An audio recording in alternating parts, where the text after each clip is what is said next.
Ang kwentong ito ay hango sa totoong buhay tungkol sa isang call center agent na si Mika. Si Mika ay isang 25 anyos na call center agent. Matagal na naghahanap ng malilipatang tirahan. Dahil palagi siyang panggabi sa trabaho, kailangan niya ng lugar na malapit sa opisina at mura ang renta. Isang araw, inalok siya ng kakilala ng isang lumang apartment sa Quezon City. Mura daw ang renta at maluwag ang espasyo. Sakto sa kanyang gusto, tahimik na lugar. Papasok pa lang si Mika sa apartment, may kakaibang bigat na agad siyang naramdaman. Ang sahig ay gawa sa kahoy na tila laging tunog ng pag-ungol sa bawat hakbang. At ang mga pader ay may bakas ng lumang kupas na pintura. Kahit mainit ang panahon, malamig ang simoy ng hangin sa loob nito. Hindi ito gaanong pinansin ng dalaga dahil sanay siyang umuwi sa madaling araw. Subalit sa kanyang unang linggo, nagsimula na ang mga kakaibang karanasan. Narito ang unang gabi ng kababalaghan. Pag-uwi niya ng 3:00 ng madaling araw, napansin niyang bukas ang ilaw sa kusina. Sigurado siyang pinatay niya ito bago umalis. Dahan-dahan siyang naglakad at sa gilid ng kanyang mata, parang may dumaan na babae papunta sa silid. Nang sumilip siya, wala naman doon. Kinabukasan, nagtanong siya sa caretaker ng apartment. Tahimik lang itong ngumuti at sinabing, baka nag-a-adjust ka lang.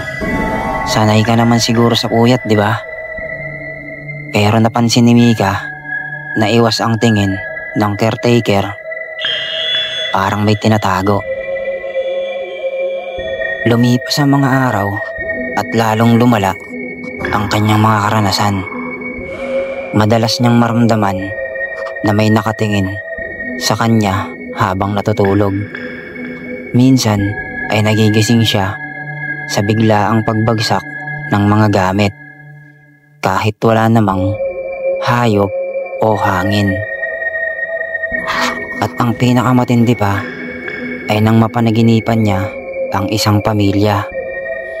Isang lalaking duguan ang ulo. Isang babaeng hawak ang isang maliit na bata. At lahat sila'y umiiyak. Sa panaginip, nakikita niyang may taong nakaitim na parang nananaksak sa kanila. Paggising niya, ramdam pa rin niya ang matinding kaba at may bakas ng dugo sa kanyang kamay na bigla ring nawala matapos niyang kuskusin. At dumating na nga ang araw ng pagpapakita.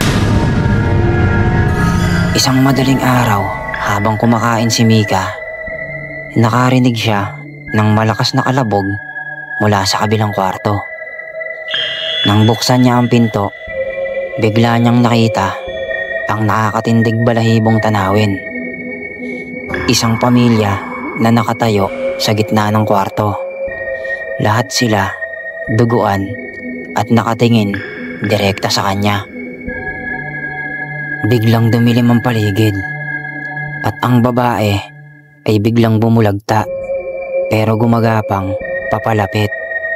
Ang bata ay umiiyak habang may saksak sa dibdib at ang lalaki ay tila galit na parang sinisisi siya.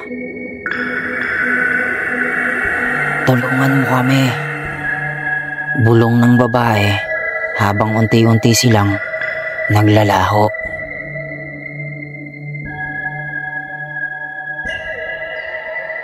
Halos mabaliw si Mika sa takot. Kinabukasan, kinausap niya uli ang caretaker. Doon niya nalaman ang katotohanan. Ilang taon na ang nakakalipas, may pamilyang tumira sa apartment na iyon. Pero isang gabi, pinasok sila ng magnanakaw. Hindi lang sila ninakawan, pinaslang silang lahat. Simula noon, walang tumatagal na umuupa. Lahat umaalis sa ikalawang linggo dahil sa mga nagpapakita. Sinubukan ni Mika na huwag pansinin ang mga pangyayari, pero lalo lang itong lumalala. May mga araw na hindi na siya makapasok sa trabaho dahil sa takot. At sa huli, isang madaling araw, tuluyan siyang nagising sa iyak ng bata mula sa loob ng kanyang silid. Nang buksan niya ang mga mata, nakahiga sa tabi niya ang mag-inang duguan.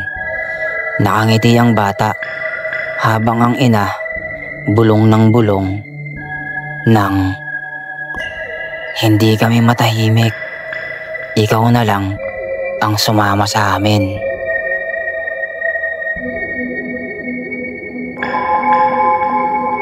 Nagising si Mika kinabukasan, pero hindi sa kanyang kama, kundi sa sahig ng kusina.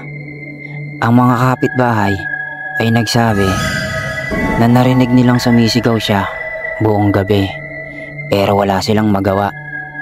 Ilang araw matapos nito, lumipat na siya at hindi na siya muling bumalik. At hanggang ngayon, ang lumang apartment na iyon ay nakatayo pa rin. Tila walang umuupa ng matagal. Sabi ng mga taga roon, kahit anong ayos o linis, mananatiling tirahan ng mga kaluluwang hindi matahimik ang lugar na iyon. Huwag basta-basta pumasok sa isang lugar nang hindi inaalam ang kasaysayan nito. Tulad ni Mika, hindi niya agad nalaman ang nangyari sa mga dating nakatira. Kung minsan, ang mga lugar na mura ang renta ay may nakatagong kwento o trahedya. May mga kaluluwang hindi matahimik kapag sila'y nasawi sa karahasan. Paalala ito na ang bawat buhay ay mahalaga at ang kasamaan ay may iniiwang bakas na hindi basta nawawala. Ang kasakiman at kasamaan ng tao ang ugat ng karamihan sa mga trahedya. Ang magnanakaw na pumatay sa pamilya ang dahilan kung bakit nananatili ang kanilang mga espiritu. Kung walang gaanong kasamaan, hindi na sila magmumulto. Minsan, ang bigat na nararamdaman natin sa isang lugar ay may dahilan. Ang kutob o pakiramdam ay hindi dapat basta isinasantabi. Ang hindi pagkatapos ng hustisya para sa pamilya ay dahilan kung bakit sila hindi matahimik. Paalala ito na ang bawat kaluluwa ay dapat igalang at ang katarungan ay mahalaga para sa kapayapaan.